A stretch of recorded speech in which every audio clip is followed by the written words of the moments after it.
Tudo bem com vocês? Uma boa noite para todos. Quero compartilhar uma palavra que eu estava lendo. O Senhor me chamou a atenção para essa palavra. Está novamente em Êxodo capítulo 19, o versículo 8. Diz assim, o versículo 9. Disse o Senhor a Moisés: Eis que virei a ti numa nuvem escura, para que o povo ouça quando eu falar contigo, para que também creiam em ti, sempre em ti, porque Moisés tinha anunciado as palavras do seu povo ao Senhor. E disse o Senhor a Moisés: Vai ao povo e purifica-o hoje e amanhã, e lavem as suas vestes, e estejam prontos para o terceiro dia, porque no terceiro dia o Senhor, à vista de todo o povo, descerá sobre o monte Sinai. Aqui o Senhor está falando novamente com o povo de Israel. O Senhor já havia tirado esse povo de Israel do Egito. O Senhor havia livrado este povo de Israel da peste, da pandemia, da epidemia que teve lá no Egito, né? Como a gente está vivendo hoje, o Senhor livrou este povo lá. Teve peste de gafanhoto, teve peste de piolhos, teve tantas, foram 10 pragas. Então o Senhor livrou esse povo. O Senhor chama o povo para fazer aliança com ele.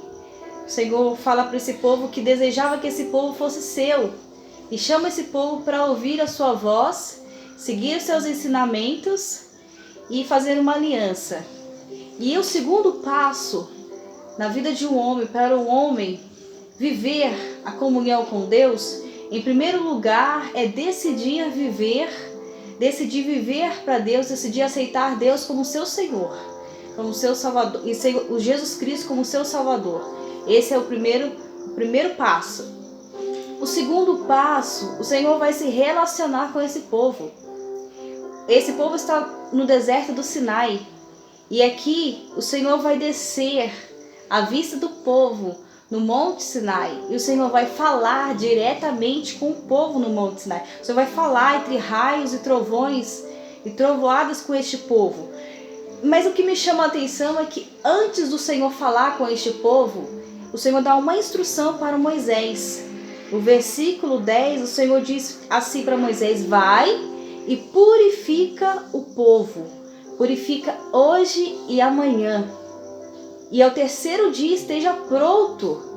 Esteja pronto, porque à vista de todo o povo o Senhor vai descer no Monte Sinai.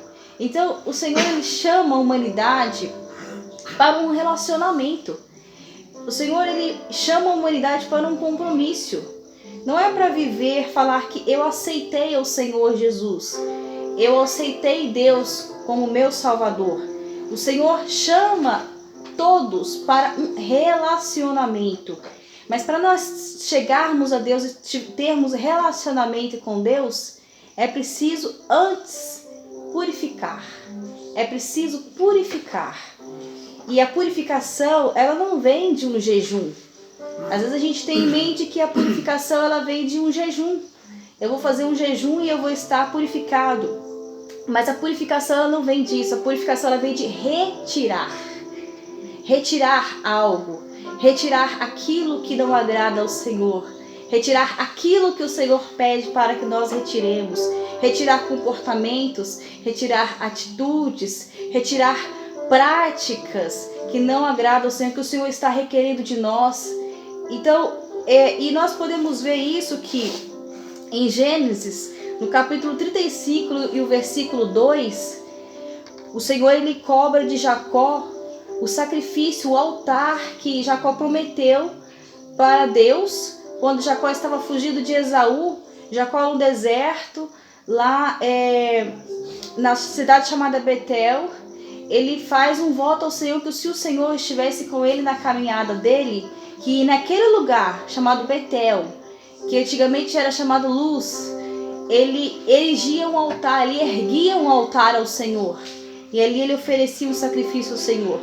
E o Senhor esteve com Jacó e todo o percurso que Jacó fez O Senhor abençoou toda a caminhada de Jacó e direcionou Jacó em todos os momentos da vida dele. E aí, só que ele precisava levantar o altar que ele tinha prometido ao Senhor. E aí o Senhor cobra de Jacó: vai para Betel e levante o altar que você me prometeu. Então, Jacó, ele sabia que ele precisava de se purificar para estar na presença do Senhor. E ele imediatamente ele dá uma ordem para a sua família. Então disse Jacó, sua família, está em Gênesis capítulo 35, versículo 2. Então disse Jacó a sua família e a todos os que com ele estavam: lançai fora os deuses estranhos que há no vosso meio, e purificai, e mudai as vossas vestes. Aqui nós vemos claramente que a purificação ela vem de uma atitude. A purificação não é um jejum que eu faço hoje, tiro hoje o alimento e amanhã eu volto a comer o alimento. Não, a purificação é retirar totalmente aquilo que não está agradando ao Senhor. Isto é purificação. E o Senhor ele exige purificação para nós estarmos diante dele, para nós nos relacionarmos com o Senhor nosso Deus. Nós precisamos purificar a nós. Nós precisamos tirar aquilo que não está agradando ao nosso Senhor. Então Jacó ele dá uma ordem: tira do vosso meio os deuses estranhos e troca as vossas vestes, purificai. Isto era purificação. Então os deuses que estavam no meio da família de Jacó eram os ídolos. E eles estavam contaminando aquele povo, aquela família. Aquela família não podia estar diante de Deus com aquele algo no meio deles. Eles estavam contaminando, isso impedia eles de chegar ao Senhor Deus. E o que me chama muito a atenção hoje é que às vezes nós dizemos que servimos ao Senhor. Nós declaramos que servimos ao Senhor, mas nós levantamos em nossas vidas pequenos deuses, pequenos ídolos em nossas vidas, do qual nós não abrimos mão, do qual se o Senhor nos pedir, nós não abrimos mão. E isso nos atrapalha de nós termos um relacionamento com Deus. E o Senhor requer que não façamos jejum disso. Não é fazer jejum de um dia eu deixo 2, 3 dias de fazer isso que o Senhor me pediu para eu deixar de fazer e depois eu volto. Não, não é jejum, é purificação. É retirar totalmente aquilo que nos impede de estarmos em relacionamento profundo com Deus. Nós precisamos retirar. Em 1 Samuel, Samuel denuncia um ídolo, e um ídolo que está presente em nosso século, em pleno século 21, um dos maiores ídolos que estão presentes neste século, que toma o lugar de Deus.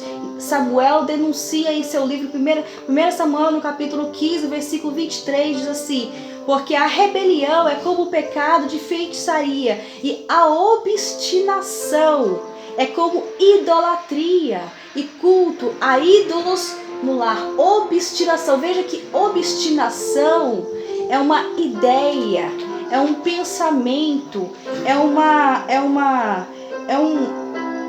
ideia, entendeu? É uma ideia que a gente põe na mente, e hoje eu vejo o ser humano obstinado em suas próprias ideias. Hoje eu vejo a nossa humanidade obstinada por poder, a humanidade obstinada por sucesso, a humanidade obstinada por ser mais, ser muito mais. E isso significa nós sermos idólatras. Quando nós estamos obstinados por nossas próprias ideias, por nossas próprias vontades, por agradar a nós mesmos. Nosso Deus do presente século se chama eu. Sou eu, o Deus do presente século. É o ser humano que está no controle da sua própria vida, que está com as suas ideias na mente e que não abre mão delas em hipótese nenhuma. Não abre mão dos seus desejos em hipótese nenhuma. E a obstinação, o profeta Samuel, ele fala que a obstinação é como pecado de idolatria, é como culto a ídolos no lar. Então, a obstinação, eu fui procurar no dicionário o que era obstinação.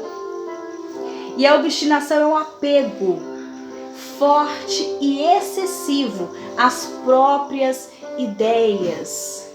E aí nós nos tornamos obstinados por nós mesmos, obstinados em agradar-nos a nós mesmos, obstinados em alcançarmos poder, status social, alcançarmos sucesso na vida. Só que isso ela vai contrário à palavra do Senhor. Porque a palavra do Senhor que diz que quem quiser seguir a Jesus Cristo, ele tem que negar a si mesmo. E aí nós vemos que nós, com todas as nossas vontades, com todos os nossos desejos, pelos nossos desejos nós fazemos qualquer coisa. Para nós sermos melhor do que outras pessoas, nós fazemos qualquer coisa. Nós estamos, às vezes, o ser humano de hoje em dia está obstinado por ser maior, por ser melhor, por ter status social, por ter mais dinheiro, para provar para todos que é melhor. Então, nós nos assentamos no trono aonde Deus deveria estar.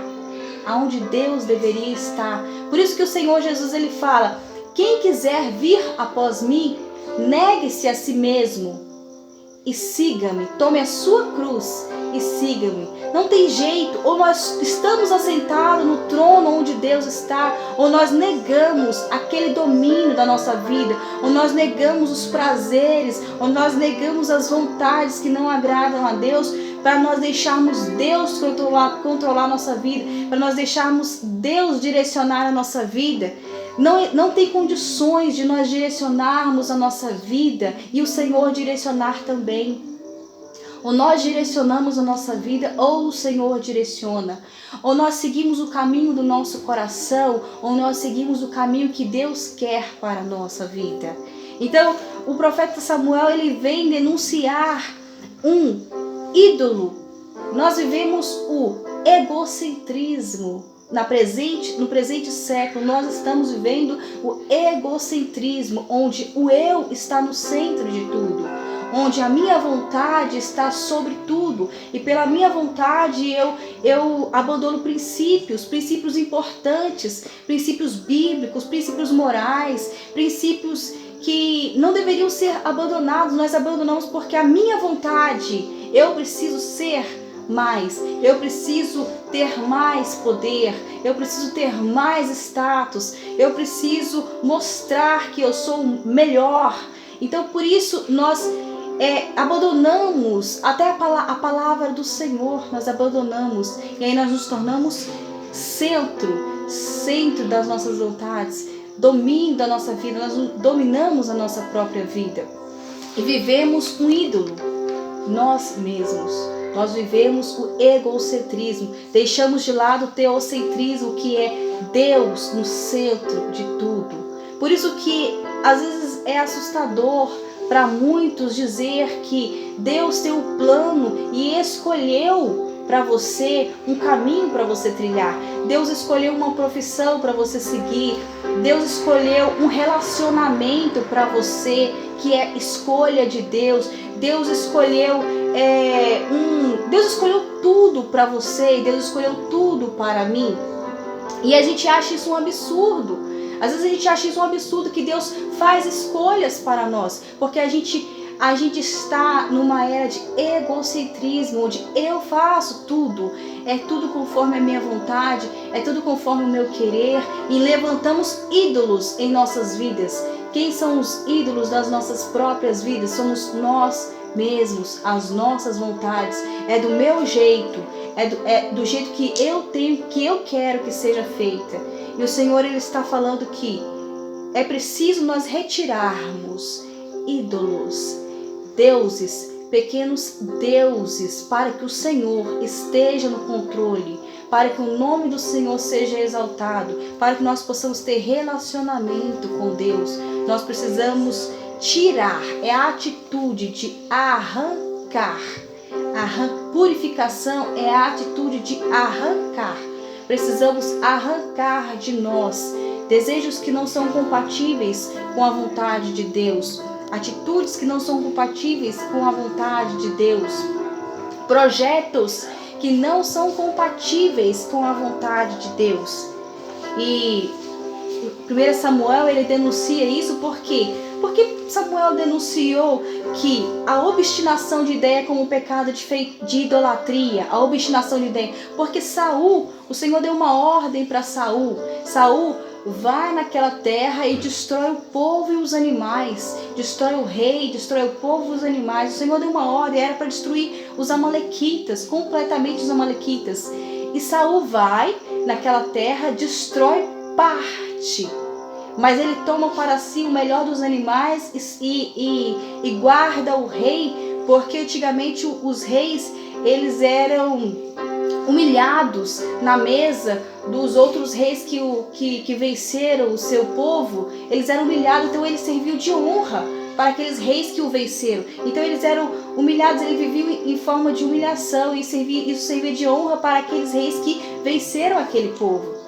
Então Saul, ele toma para si um rei para humilhar ele, para servir de honra para si. Saul queria a honra para si, mas o Senhor Deus falou assim: vai lá e destrói os amalequites, e destrói totalmente, destrói Agag, destrói o boi, e ele pega os bois, e ele não obedece à voz do Senhor, porque ele estava obstinado com a própria ideia. Então ele se auto-idolatrou, ele quis a honra para si, ele quis fazer a sua vontade. E aí Samuel fala para ele assim: olha, a obstinação de ideia é como o pecado de idolatria.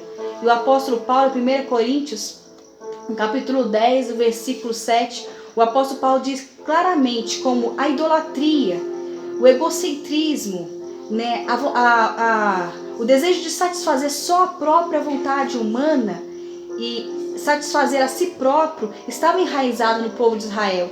E o apóstolo Paulo fala assim: ó, não vos façais como, pois, idólatras, como alguns deles, conforme está escrito: o povo sentou-se a comer e beber e levantou-se para folgar. Então, como você pode ver que a idolatria está totalmente relacionada em nós queremos satisfazer só as nossas vontades, só os nossos desejos, só aquilo que nos agrada, só aquilo que nos apraz. Porque aqui o apóstolo Paulo, ele fala: olha, não seja como o povo de Israel, não sejam idólatras como eles sentaram para comer e beber e levantou-se para folgar-se. Então, depois que eles comeram, que eles encheram a barriga, que satisfizeram parte dos desejos deles, então eles foram para a libertinagem, para viver aquilo que a alma, o ego mais desejava, que era mais sujo que o ego desejava. Então eles foram praticar tudo que o ego desejava. Eles não se importaram com a vontade de Deus, eles não se importaram com o que Deus falou para eles.